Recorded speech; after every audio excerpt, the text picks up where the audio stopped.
Hey, I'm Kayky Mota. I'm a swimmer and I'll be competing in the Olympics this summer in Paris. You're listening to the No Playbook podcast. All right. Thank you so much for checking out the show. It's the podcast featuring the outstanding athletes, coaches, and experts from East Tennessee.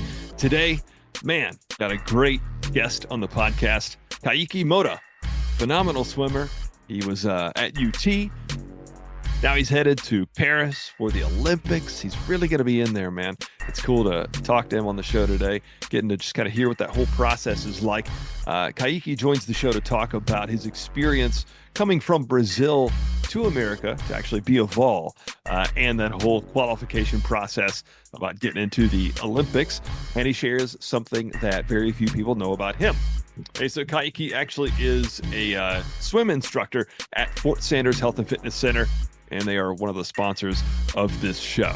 So many great opportunities at Fort Sanders Health and Fitness Center. If you'd like to learn more about how you can take your fitness to the next level, please reach out, follow them on social media, give them a call. They'll tell you all the details. Show is also sponsored by D1 Training, the place for the athlete. I'll get to Kayky Mota right after this. Sit tight. Fort Sanders Health and Fitness Center has the key for you to be happy, healthy, strong, and more in 2024. The outdoor pool is finally open, and of course, our indoor pool is open year-round. We have all the strength and cardio equipment you could want, basketball and racquetball courts, indoor and outdoor tennis, and of course, pickleball, plus about 85 group fitness classes that take place every week, including my absolute favorite, Sprint. And parents, Fort Sanders Health and Fitness Center has complimentary childcare with a family membership. There's also swim and tennis lessons for adults and kids, month to month with no long-term contracts. It's time to get your summer look started at Fort Sanders Health and Fitness Center, Kingston Pike at Pellissippi Parkway. You can call 531-5000. That's 531-5000, or visit fshfc.com for Fort Sanders Health and Fitness Center. D1 Training is the place for the athlete, and we've got a brand new facility about to open in Blount County. With classes starting as young as 7 years old, D1 can help everyone take their game to the next level. Our 5-star training system comes straight from Division I strength and conditioning programs. At D1, we offer personal training, team training, youth development programs, adult boot camp classes, and much more. Learn more about D1 Hardin Valley and our introductory founders rate for the new Blount County facility by following us on social media and visiting D1Training.com.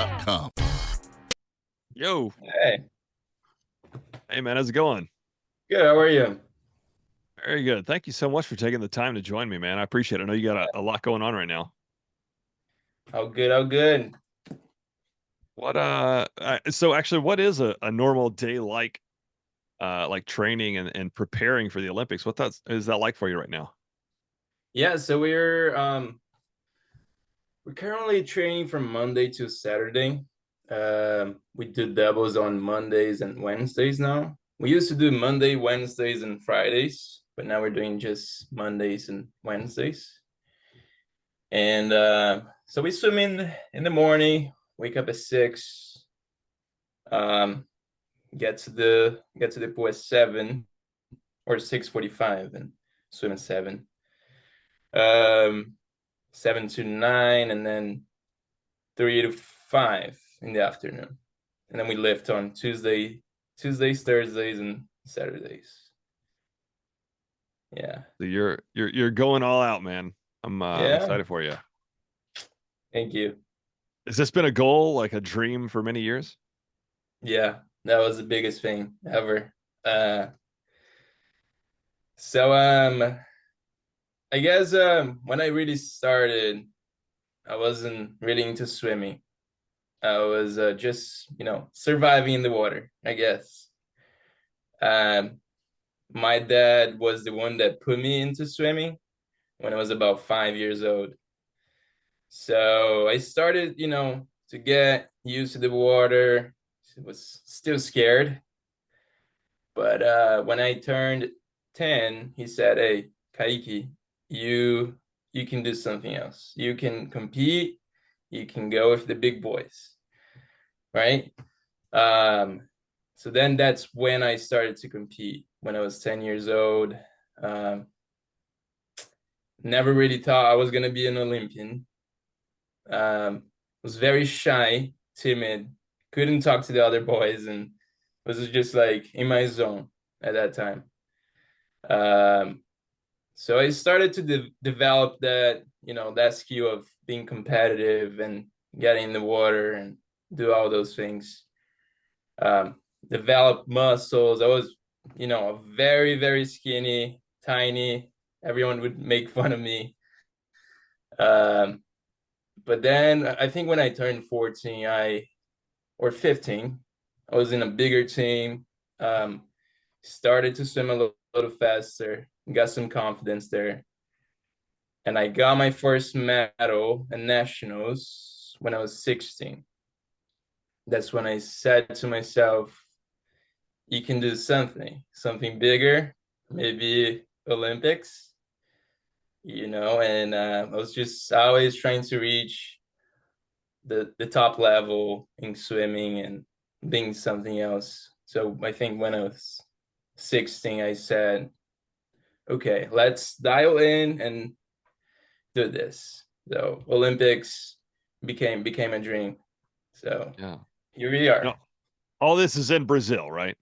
Yeah. Everything started in Brazil.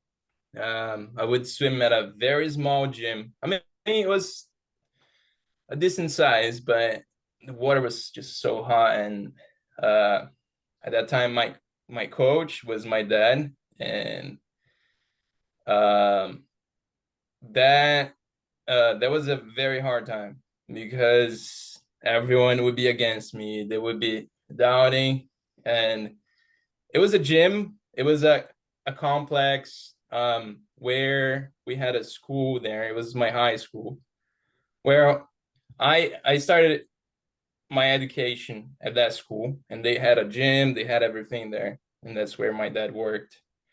So I was very fortunate to have my dad there and kind of guide me.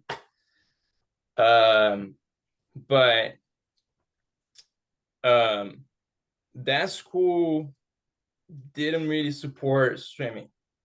They didn't really support sports or anything like that. So it was on my own, and my dad always just pushing to get me where I wanted to be. So it was a very hard time to be in that environment where people would just doubt yourself, and it's just complicated, but we got through it. So now how does that turn into like you being a vol? Like what is that process like from you going from Brazil to even wanting to come to the States for college swimming?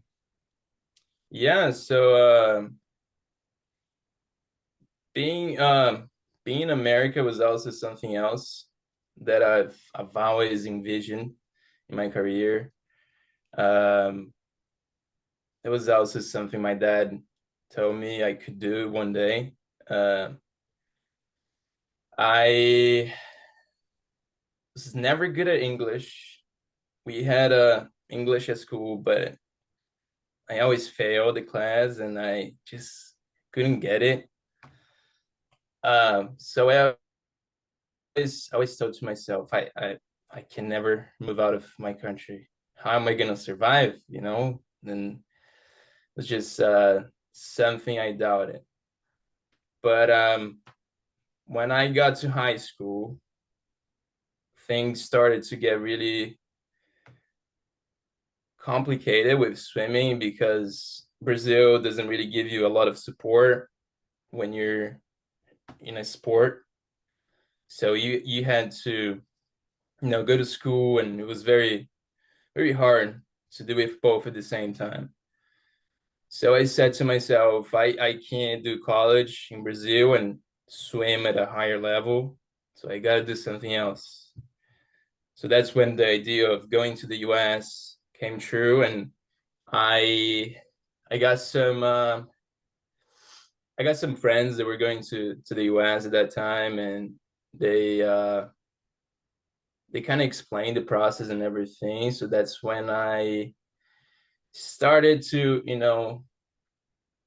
develop that idea. Was also something really big for me. So in 20 17. That's when I went to my first biggest, the biggest meet of my life.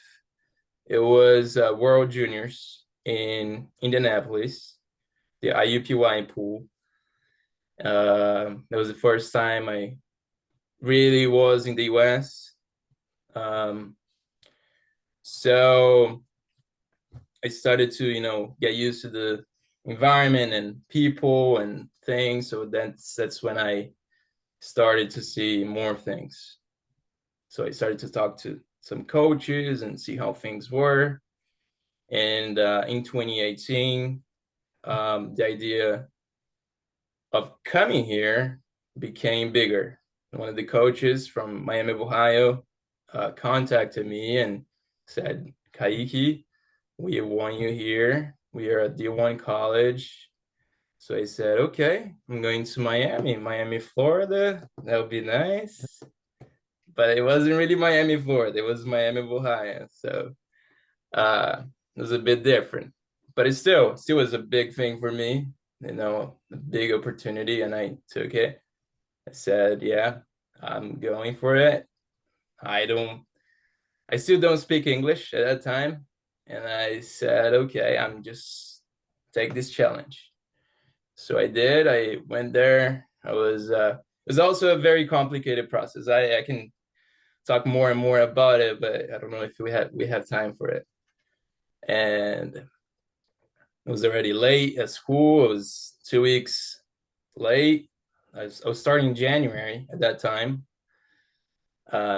Winter, -16, snow. I think we had 1 foot of snow, and it was just the first time I saw snow in my life, and I was like, "Whoa, what's this? What am I getting into?" You just But know from the movies, right? yeah, it was just very like it. But then yeah, I got there. It was also another dream of mine to come here and educate myself in a really good college. Miami was a great college. The team was also, happy to have me there. They were very supportive. The Coach Holly, was also very supportive. And I'm very grateful for all the things she did. But then I had to transfer a year and a half later. I was just looking for something bigger. To get to Olympics, I really needed something that was really going to support me and give me all the things. And that was Tennessee. I toured some other schools, but Tennessee got me. I came to a visit in 2019, and that was just an amazing trip.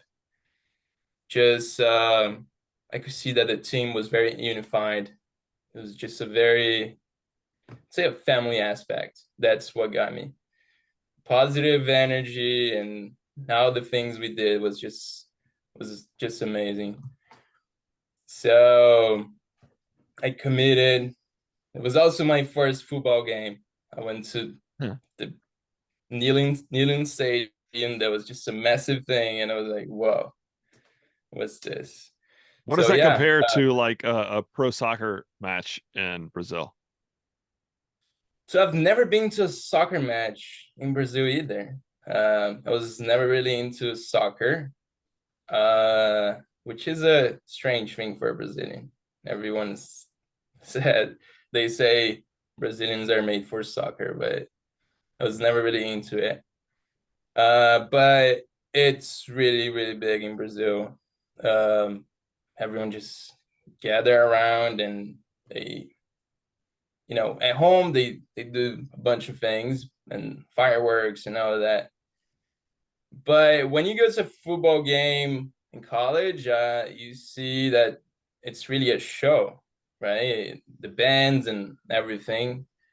So that's just a very, very different experience than what I'm used to, right? Yeah. But yeah, that was just amazing.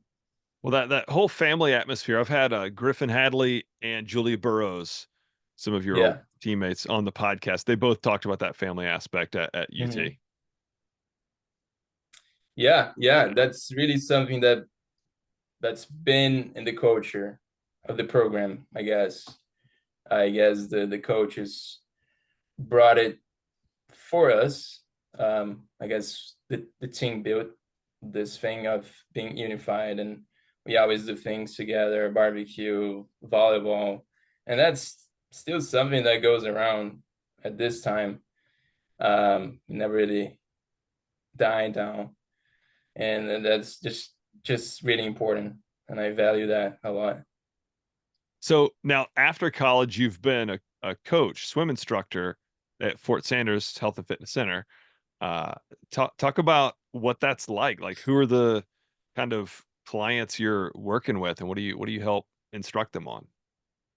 Yeah, that was another opportunity in my life. I took the opportunity last year, 2023. Started with that in January. I was like, am I really made for this? I was a bit skeptical because I was still swimming at a high level and also focusing on my things. But I gave it a chance, and Fort Sanders was very supportive with all the things I did on the side of swimming. So meets and stuff, they would be very flexible with it. And the kids were also amazing.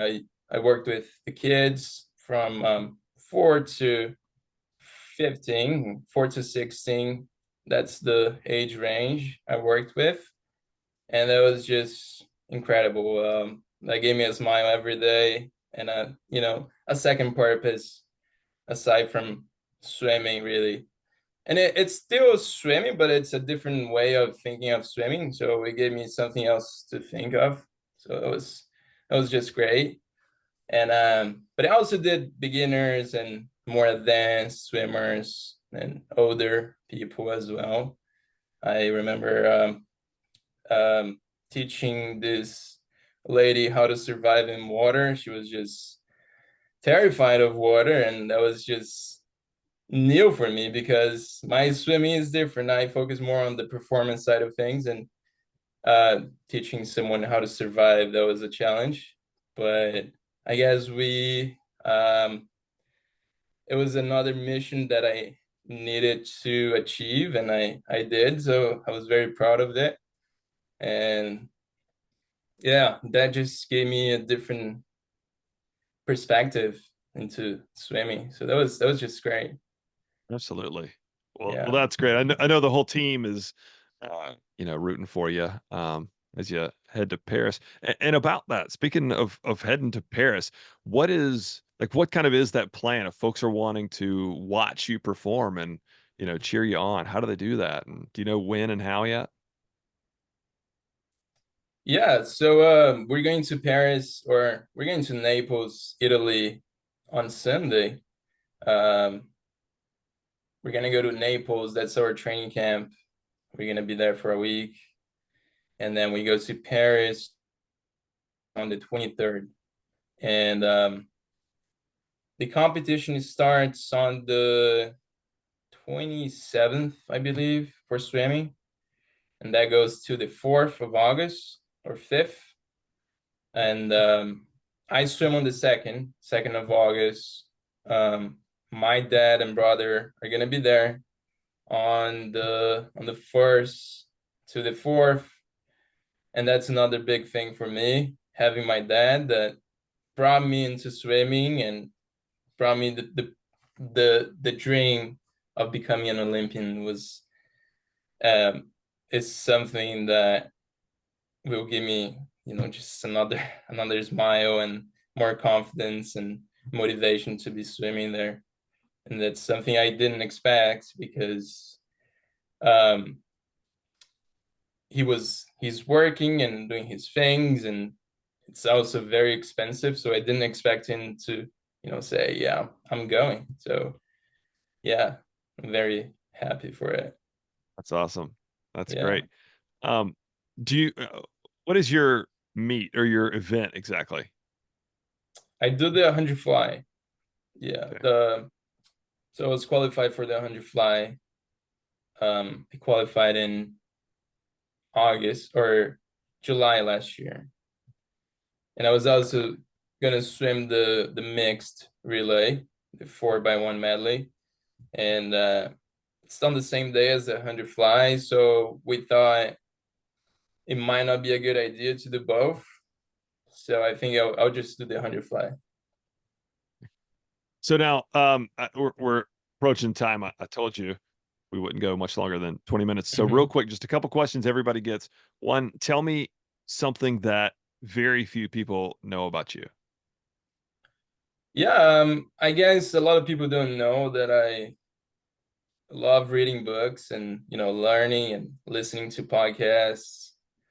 And also I'm very connected with nature. So I like to go on hikes and sometimes bring a friend along and just go hike the Smoky Mountains.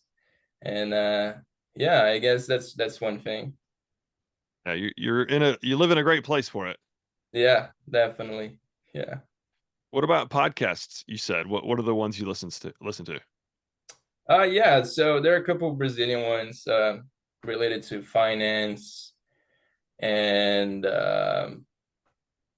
in the US I like to listen to Jay Shetty, um, the Huberman Lab. Um, what's the other one? Modern Wisdom. I like those. Got it. Yeah.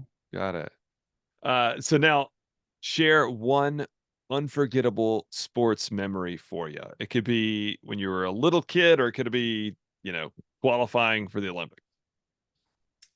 Um, I guess that's the first medal I got at a national stage.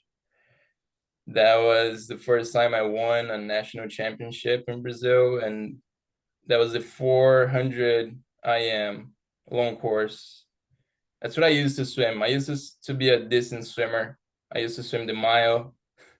A lot of people make jokes about it, but I was a distance swimmer, and now I'm a sprinter, which is the other spectrum of things. But yeah, that's the one memory when I got my first gold medal at a national championship, and it was just amazing. Yeah. Yeah. That's when you really are starting to think like, whoa, holy cow, I might be Yeah. pretty good Yeah. at this. Exactly. Yeah. That's when I started to think, okay, yeah, I can be good at this. And the confidence came, and yeah, that was just a great moment. Excellent. Yes. Is that That's perfect, man. That's all. yeah. That's all we got to do. Harry, I'm so grateful for Harry hooking us up. Yeah. Yeah, that was great. He's a Uh, great man. Very supportive. He was also very flexible with my schedule and things, so that was really good. I'm still looking forward to going back and helping more of the kids and everyone, but maybe after Paris. But yeah. oh, that's great. That'll be good. Yeah, that was going to be one of my questions. Are you planning to come back to Fort Sanders after and stay Yeah, for? yeah, I'm looking forward to it. I'm still figuring it out what I'm gonna do after Paris, but yeah, still keeping that in mind. Sweet. All right, Yeah. dude. Well, best of luck. We're gonna be like, our goal is to like have it on TV and be watching it around the Mhm. facility. So Okay. we're Awesome. we're all rooting for you. Thank you so much for this. I'm actually gonna put it out next week. Thank you very much. Yeah, sounds good. Thanks, dude. See you, man. Yeah. See ya. Later.